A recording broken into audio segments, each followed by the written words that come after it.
So magandang hapon sa inyo mga elders. Ako'y bumabati sa mga elders na nagsagawa ng pag-aayuno. At alam nyo, ang pag-aayuno ang pinakamahirap na gawin ng isang tao. Sapagkat ito ay talagang hindi ka kakain, magugutom ka. Pero pag sanay ka na, hindi ka na ganong mahirapan. Sa akin, ikaw naman talaga ay meron talagang gustong mangyari sa ministry mo, kahit gaano kahirap ang mag-fasting, magagawa mo yan.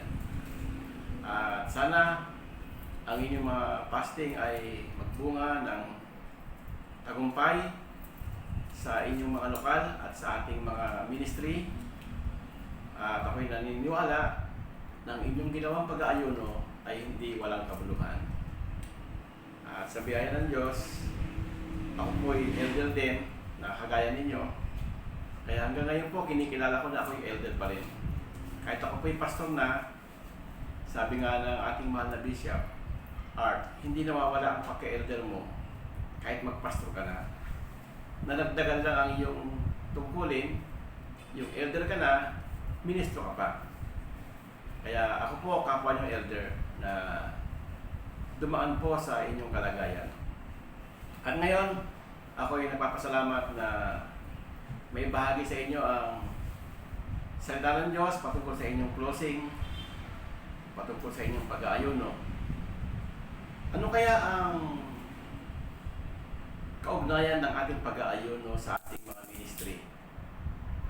Yan po ang aking tatalakayin sa inyo, aking papasain. Ang malaking magagawa ng ating pag-aayuno sa ating mga ministeryo. Alam niyo po mga kapatid, ang hinahanap po ng Diyos na paglilingkod na gagawin natin ay kung ano yung tinanggap mong kaloob. Hindi hahanapin sa iyo ng Diyos yung paglilingkod na hindi mo naman kaloob. Kung ano ang kaloob mo na ibinigay ng Diyos, yun ang hahanapin ng Diyos sa iyo na ipaglilingkod mo. Yan po yung ating makikita dito po sa 1 Peter chapter 4 verse 10. Ito po ang sabi. Sa unang Pedro, kapitulo 4, talatang 10. Na ayon sa kaloob na tinanggap ng bawat isa, ipaglingkod sa inyo rin na gaya ng mabubuting katiwala ng masaganang biyaya ng Diyos. Ano po ang ating ipaglilingkod? Yung tinanggap nating kaloob mula sa Panginoon. Yun po ang hinahanap ng Diyos na ating ipaglilingkod sa Kanya.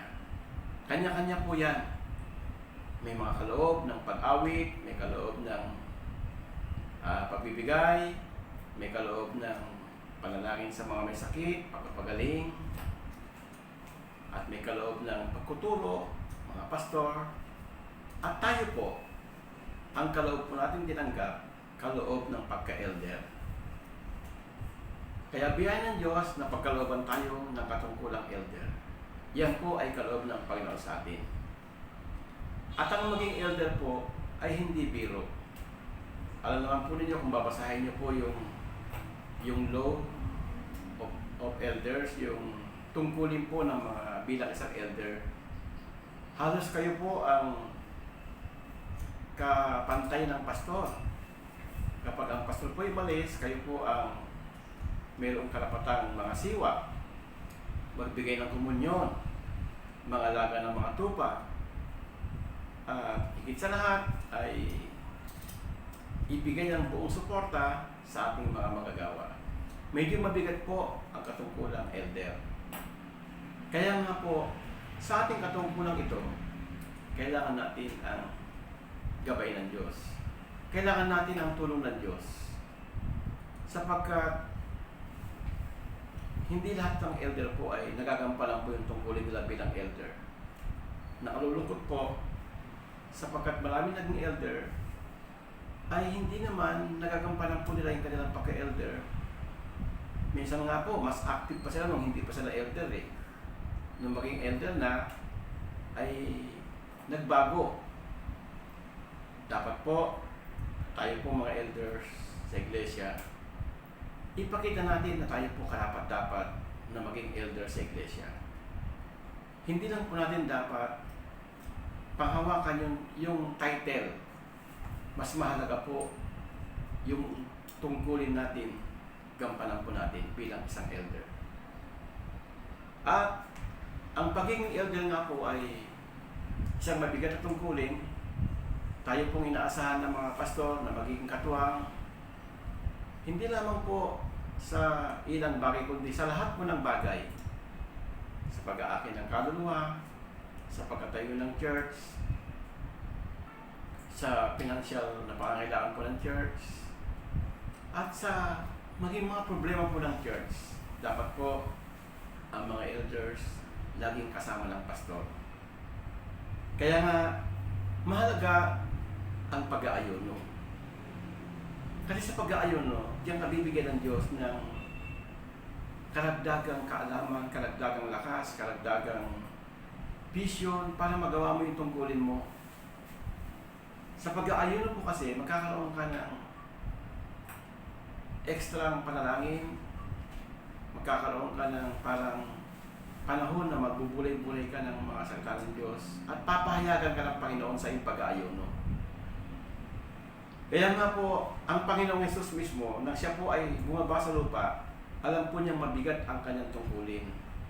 Hindi biro ang kanyang gagampanan tungkulin sa lupa. Kahit po siya makapangyarihan na, kahit po siya anak ng Diyos, kahit nasa kanya na po lahat ang kapangyarihan upang gawin ang kalooban ng Panginoon, hindi pa rin po ganun kadali. Kaya nang subuin po sa lupa siya, ano pong ginawa po niya? Ito po, sa Mateo, Kapitulo 4, ang talata po ay 4. Ito po, nag-ayuno po siya. Verse 2, sa verse 2 po muna tayo. At nang siya'y makapag-ayunong 40 araw at 40 gabi, sa wakas ay nagutom siya. Bakit po siya nag-ayuno? Kasi alam niya hindi biro ang kanyang gagampanang tungkulin. Alam po niya mabigat ang nakaatang sa kanyang pasanin, obligasyon na tutubusin ang buong sanlibutan. Ang ginawa po niya ay humingi siya ng lakas, humingi siya ng power. Ano po ang paraan po niya? Pag-aayuno. Alam niya kasi may tukso, yung pita ng laman, yung pride of life, kataasan sa buhay. Kaya dito, nung nagutom na po siya, yan, dumating na po yung tukso. Tinukso agad ni Satan. Kaya, biyaya ng Diyos na pagtagumpayan po ng ating Panginoong Hesus ang mga pinagdadaanan niyang pagsubok habang siya nagmi-ministry. Alam niyo po mga kapatid, mga kapwa ko elders, pag ikaw talaga magsiseryosong gampanan mo yung tungkulin bilang elders, may mga pagsubok, may mga sakripisyo tayong pagdadaanan, pero kapag ikaw nag-aayuno, sasamahan ka ng Panginoon, tutulungan ka ng Panginoon.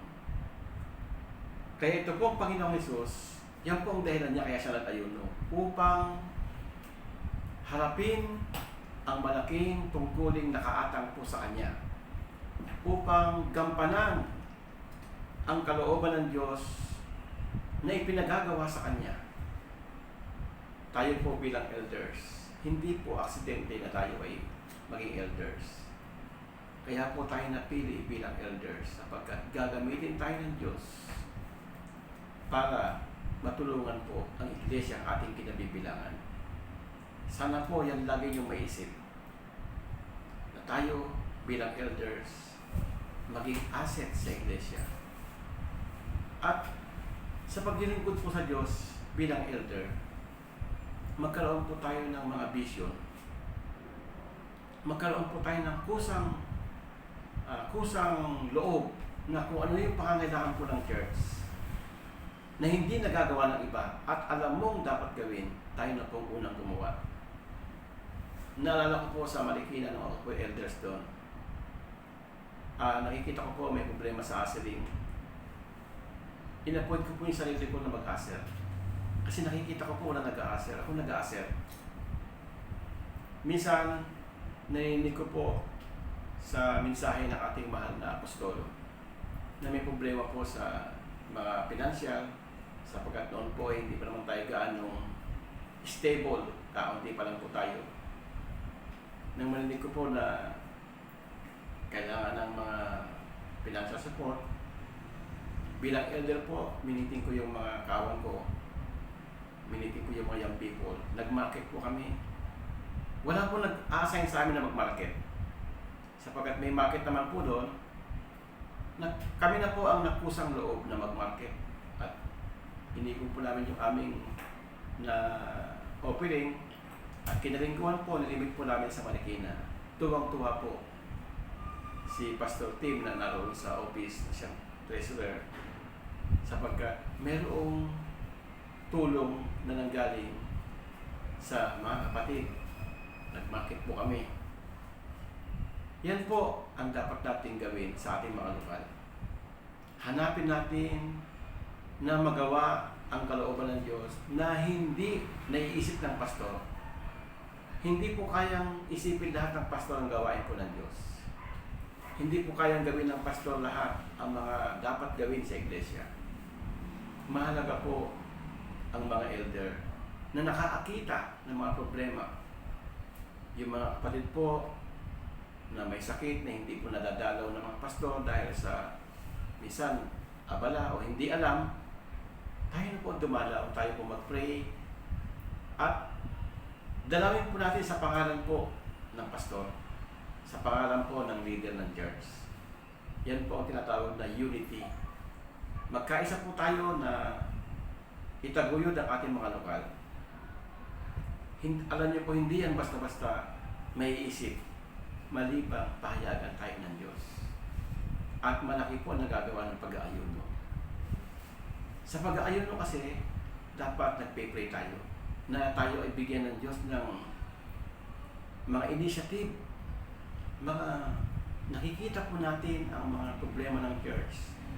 At sa iyong nakikita, nakakaisip ka rin ng solusyon.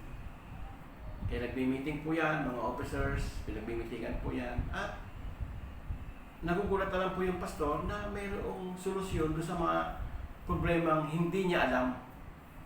Hindi niya alam. At ako nga po natutuwa dito sa lokal na Mandaluyong sapagkat ang mga elders po dito ay nadalama ko ang inyong support, naramdaman ko ang inyong pakikiisa po sa gawain po ng Panginoon, sa mga problema po ng church. Sana magpatuloy po tayo ng ating ginagawa at sana itulungan tayo ng Diyos kung tayo po ipahayagan pa ng Panginoon sa mga dapat nating gampanan bilang mga elder. Kaya hindi po ako ganong gumagamit ng maraming talata sa Bible sapagkat gusto ko lang pong bigyan ng liwanag yung ilang talata para maunawaan po natin. Ano po yung ating binasa kanina sa 1 Peter chapter 4 verse 10 na ang hinahanap po ng Diyos na paglilingkod na dapat natin gawin ay kung ano ang tinanggap nating kaloob sa iglesia. Kaya tayo po, may kaloob po tayo, tinawag tayo ng Diyos bilang elder. Bagamat marami pong mga tao, maraming kapatid na maraming kaloob. Sa biyaya po ng Diyos, ang inyong lingkod po ay marami din kaloob. May kaloob po ako ng pag-awit, pag-gitara, construction, biyaya po ng Diyos, lahat po yan ay ninasa natin. Kaya ko po ninasa yung mga kaloob na yan kasi gusto ko magamit ako ng Diyos.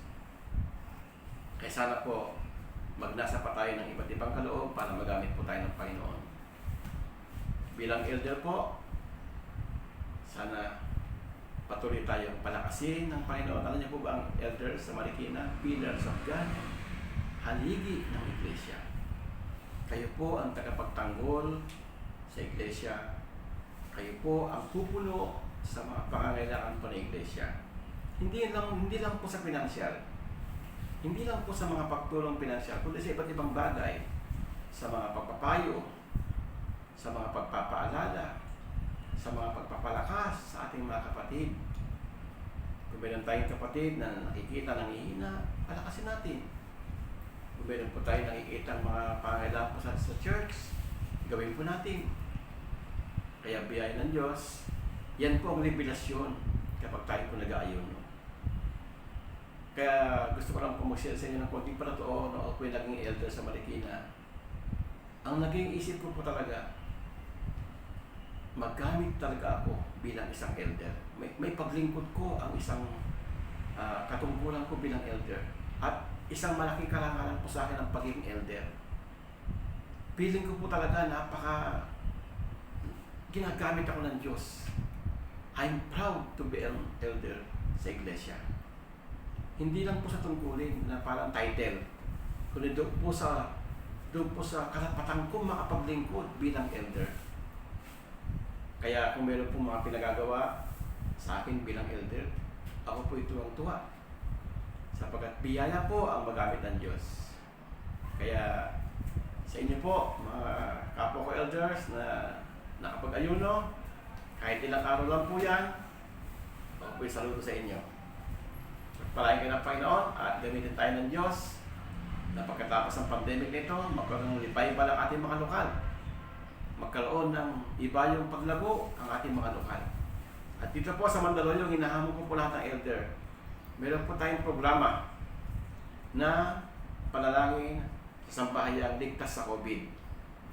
Ating pong itaguin nito every Wednesday and Friday. Meron po tayong gawain na may pangangaral po ako. Live streaming po tayo. At yung mga bisita po nyo, pwede nyo pong dalhin dito sa kapilya para makapakinig at sila yung mabaptize natin. Yan po ang ating programa na binigyan tayo ng goal ng ating minamahal na Presbyter Mona na 50 kaluluwa bago mag-anniversary.